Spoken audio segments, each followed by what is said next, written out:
जो आप ये देखते हैं कि जेडीयू ने इस चुनाव से किनारा किया, जो छात्र जेडीयू है, जिसकी वजह से चूंकि छात्र विंग जो जेडीयू का है वो चाहता था कि चुनाव लड़ें, जो उसके प्रदेश अध्यक्ष हैं राधेश्याम, जो सूचना मेरे पास है शायद उन्होंने इस्तीफा भी दिया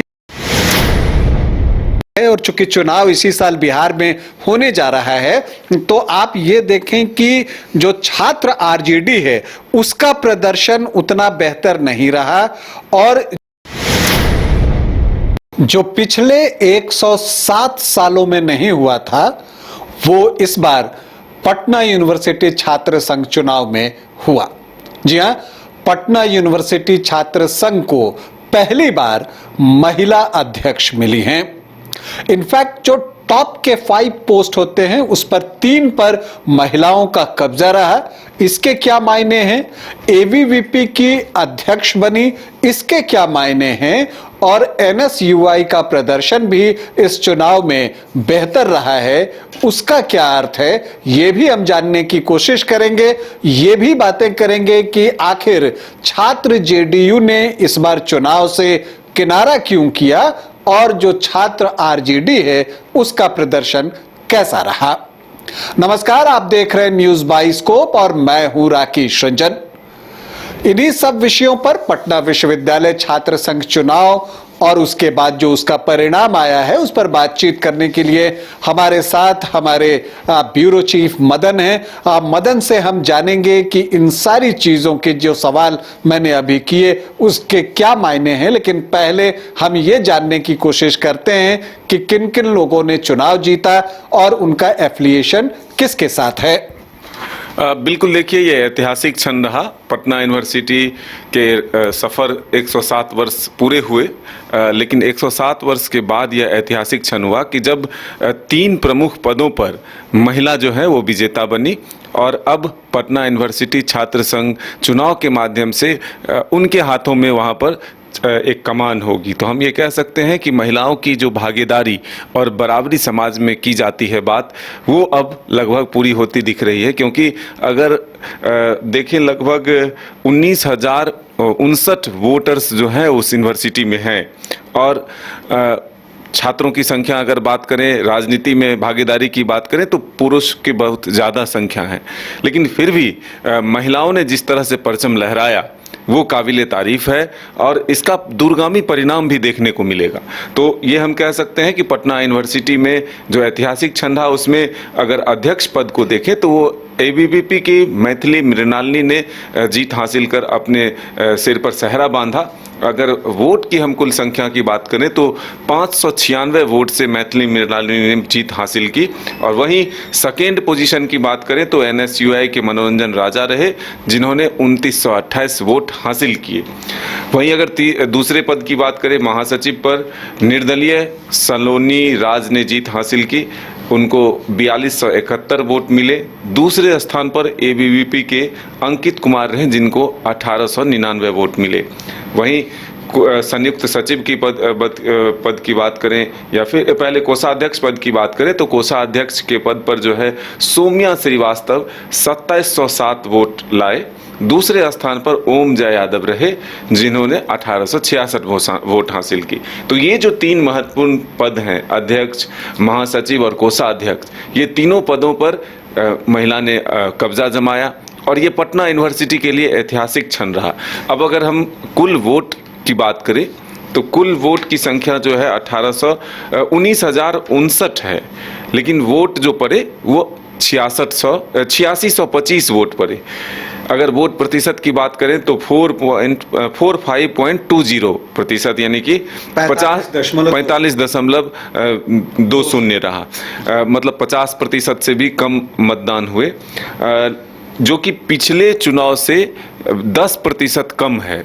पिछले ये एक सोचने वाली बात है कि वोट प्रतिशत जो है कम हुआ, लेकिन हम देखिए एक चीज और बता दें कि जो छात्र संघ चुनाव होते हैं उसमें डायरेक्ट पॉलिटिकल पार्टी का एफिलिएशन जो है वो नहीं होता, और इसलिए जो है छात्र जो यूनियन बनते हैं उसमें पार्टियों द्वारा बैक किया जाता है कुछ लोगों को। तो जैसे एबीवीपी है तो ये बीजेपी के विंग के तौर पर इसको आप देखते हैं, इसीलिए तरह से NSUI है वो कांग्रेस बैक्ड है। तो हम इन दो पार्टियों की भी चर्चा कर लेते हैं कि देखिए, अगर NSUI की बात करें, आप पप्पू यादव का समर्थन भी था NSUI को इस बार जो है, अगर आप ये देखें तो NSUI ने भी बेहतर प्रदर्शन किया है। अगर आप देखें तो 2 पद पर तो उन्हें जीत मिली है। एक पद अगर आप देखें तो सौम्या श्रीवास्तव कोषाध्यक्ष पद पर और रोहन जो है ज्वाइंट सेक्रेटरी पोस्ट पर वो जीते हैं। और इसके अलावा जो अध्यक्ष पद में दूसरे नंबर पर मनोरंजन रहे हैं वो भी NSUI के ही हैं। तो आप देखते हैं कि NSUI ने जो है वो बेहतर प्रदर्शन क्या है, और ABVP का भी प्रदर्शन अच्छा रहा। एक जो बात है, और चूंकि चुनाव इसी साल बिहार में होने जा रहा है, तो आप ये देखें कि जो छात्र RJD है उसका प्रदर्शन उतना बेहतर नहीं रहा। और जो आप ये देखते हैं कि JDU ने इस चुनाव से किनारा किया, जो छात्र JDU है, जिसकी वजह से चूंकि छात्र विंग जो JDU का है वो चाहता था कि चुनाव लड़े, जो उसके प्रदेश अध्यक्ष हैं राधेश्याम, जो सूचना मेरे पास है शायद उन्होंने इस्तीफा भी दिया। तो ये सारी चीजें आप देखते हैं। तो इसे अगर हम पॉलिटिकल रूप में लेकर चलें तो आप देखते हैं कि RJD का प्रदर्शन बहुत अच्छा नहीं रहा, JDU ने किनारा कर लिया, और ABVP और NSUI का प्रदर्शन जो है वो कॉम्पैरेटिवली बेटर रहा है इन दोनों से। तो इसका इस बार जो विधानसभा का चुनाव होना है उस नजरिए से हम देखें तो क्या चीजें दिखती हैं? देखिए, इसके पीछे की 2 वजहें जो है महत्वपूर्ण है। पहले जो चुनाव होते थे वो लगभग ये जो बिहार का चुनाव है उससे 2 साल पहले होता था। ये चुनाव जो है 2 साल आगे टला, और अब लगभग 6 महीने पहले बिहार चुनाव से पहले ये चुनाव आकर के खड़ा हुआ। अब यहाँ सीधे राजनीतिक दलों का भी एक तरह से कहें तो प्रभाव रहा इस चुनाव में, क्योंकि आप देखें तो पिछली बार का जो परिणाम था उसमें पप्पू यादव की पार्टी ने बेहतर परफॉर्मेंस किया था और अध्यक्ष और महासचिव पद पर उनकी पार्टी की जीत हुई थी। और दूसरी तरफ अगर आप छात्र JDU को देखें तो जो आखिरी चुनाव इससे पहले हुआ, उससे पहले वाले में पप्पू यादव का प्रदर्शन बेहतर था, लेकिन जब लास्ट टाइम हुआ था तो उसमें छात्र JDU ने ऑलमोस्ट स्वीप कर लिया था और एक सीट ABVP को गया था। तो क्या यहां पर JDU ने वो गठबंधन धर्म का पालन तो नहीं किया जो कि आगामी चुनाव में देखने को मिलने वाला है, क्योंकि ABVP का एक स्ट्रांग होल्ड रहा है पटना यूनिवर्सिटी।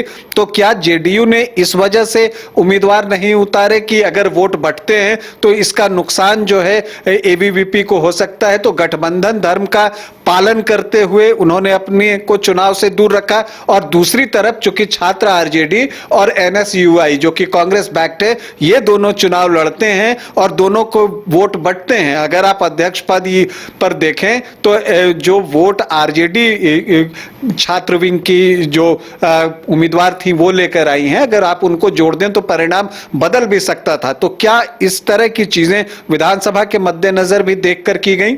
बिल्कुल, मैं वही बताने जा रहा था कि ये जरूर चुनाव से पहले जो सेमीफाइनल कहा जाता है उसको उस तौर पर इसको देखा गया, और एक रणनीति के तहत जो है JDU वापस हुआ चुनावी मैदान से, ABVP मजबूती से लड़ा और NSUI को पप्पू यादव ने समर्थन दिया।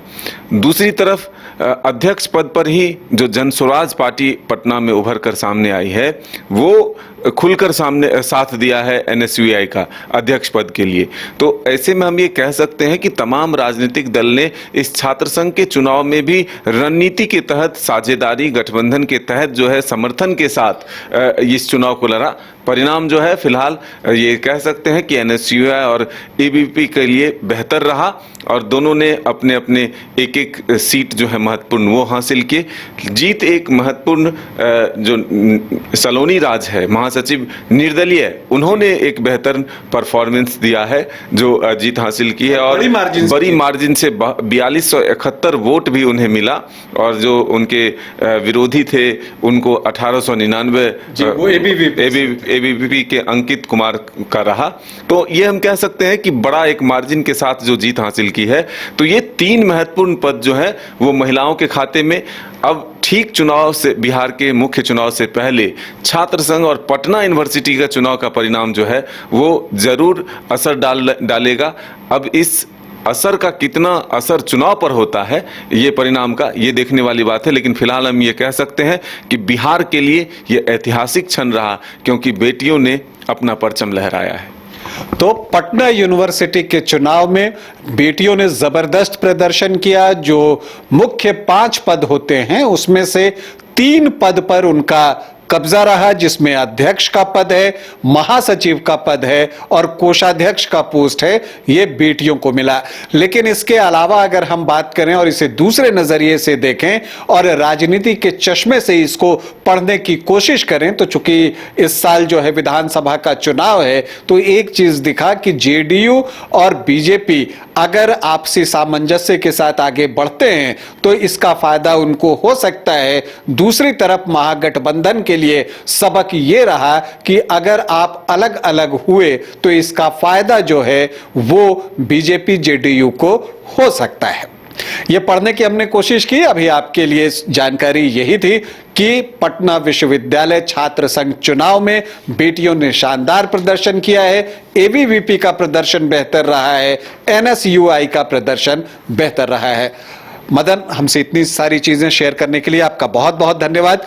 अभी आपसे अनुमति चाहेंगे, इजाजत दें, नमस्कार। विश्व स्तरीय मेडिकल सुविधाओं से युक्त रांची का देवनिका हॉस्पिटल, जहां है neonatal ICU, burn intensive care unit, modular operation theatre, 24/7 emergency trauma service, multi disciplinary ICUs, emergency care, MRI, city scan, advance cath lab, fully automated path lab, echo, ultrasound, ultra modular patient beds और pharmacy. Devanika hospital and research centre, किफायती दर पर विश्व स्तरीय इलाज, Ancillary Chowk, Tupudana industrial area, Ranchi. अगर आप देश के किसी भी कोने में रहते हैं, अगर आप पटना आना चाहते हैं और घर जैसे रहने और खाने का आनंद लेना चाहते हैं, तो एक बार जरूर आए होटल डायमंटन। संपर्क करें 9572759746, 9031859981, 0612400158 एड्रेस अपोजिट विद्या संस्कार स्कूल, रंजन पथ, गोला रोड, बेली रोड, पटना 801503।